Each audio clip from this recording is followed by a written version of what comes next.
我知道你们很着急。张勋复辟了，国会又开不成了。我知道，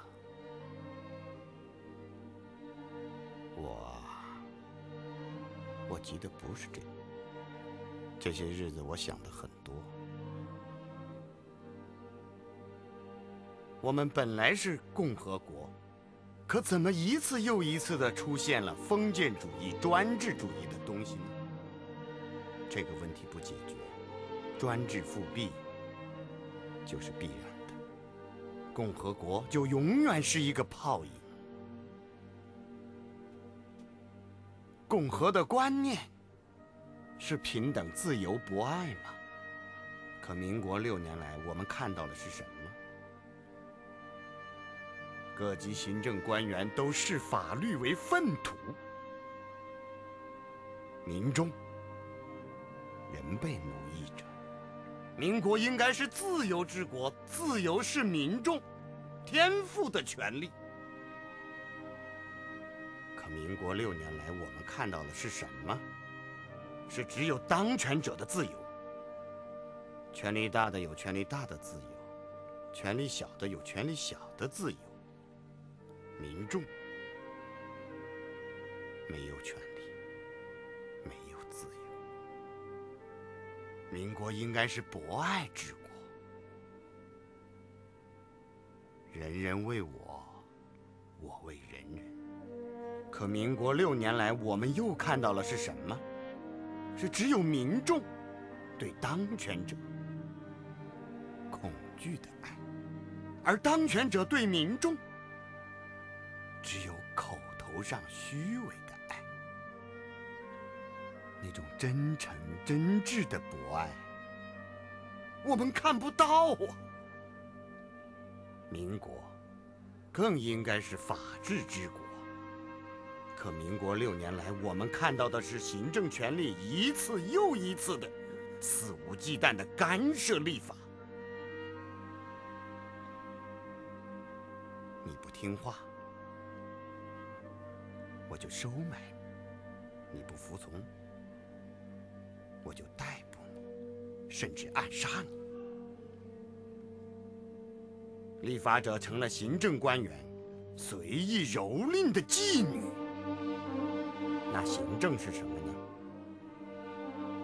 行政应该说是大总统及其一整套文官制度，应该是服务于国民，行共和之政。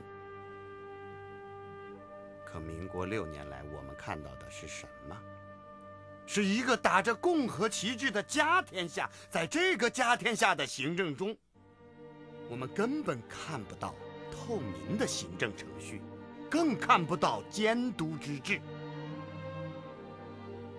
那些行政官员是如何花掉民众的血汗钱？民众不知道那些行政官员把多少钱揣进了自己的腰包。你们不知道吧？我也不知道。你们都知道司法是裁判吧？这个裁判的原则是什么？是一部主权在民的共和国宪法。可民国6年来，我们根本没有看到这么一部宪法嘛。就那部不成熟的临时约法，也一次又一次的被强奸。有人说，不是一个人，是有一些人说，共和国它只是一个称号而已。你孙大炮说的这些太虚幻，太遥远，不符合国情。它就像一个气球啊，看着很美丽，可一飞上天呐，砰，破灭了。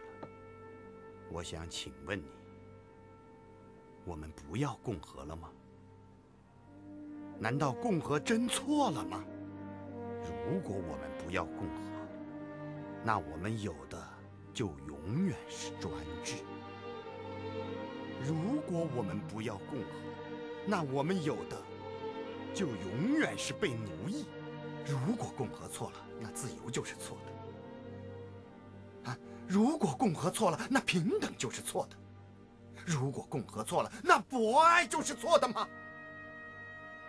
我们追求的共和没有错，当然，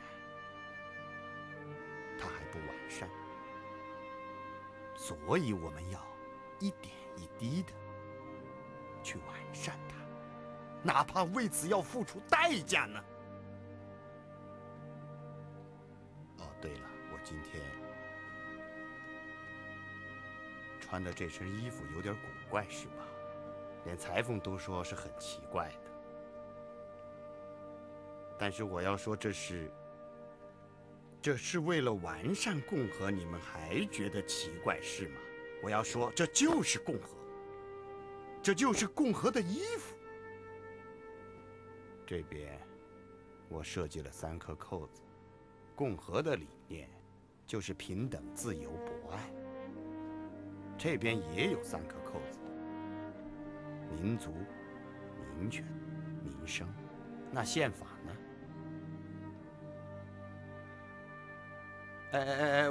我说的不是三权宪法啊，我发明了个新词，叫5权宪法。这里装的是立法权，这儿装的是行政权，这儿装的是司法权。这3权你们都熟悉，叫间接民权。我情有独钟的是直接民权，要让普通的民众都有直接参政议政的权利。一个是考试权，我们中国古代就有考试的传统，后来把科举废除。当然，这对后来大兴新学有好处，可当官就不再考试了，这不好。这就像倒脏水把孩子也倒出去一样啊！民国6年来，在行政上用的是什么人呢？都是他袁世凯北洋的人，至今还如此。所以，我们要把考试权还给民众。今后，凡行政用人一定要经过考试，不管是谁。还有一个是弹劾权。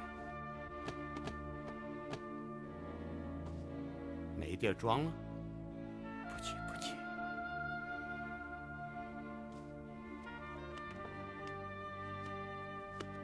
装在这儿，弹劾权。为什么要把弹劾权藏在里面呢？因为它是民众的杀手锏，他说不定什么时候就突然杀出来，弹劾你。所以，你要战战兢兢地当官。老老实实的为民做事。我想这回有人更要说我孙文是个疯子了，吃饭穿衣都说共和，你孙大炮还会什么？他说的对，我只知道共和这2个字，我这一辈子就认这2个字，共和。我们有许多志士同仁，为了共和，连生命都献出了。我孙文此生啊，没有别的希望，就一个希望，那就是让共和不仅是一个名词、一句空话或一个形式，要让它成为我们实实在在的生活方式。让它成为我们牢不可破的信念。共和是普天之下民众的选择，是世界的潮流。世界潮流浩浩荡荡，顺之者昌，逆之者亡。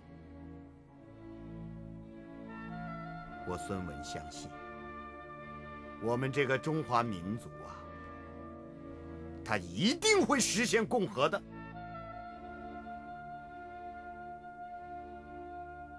我坚信这一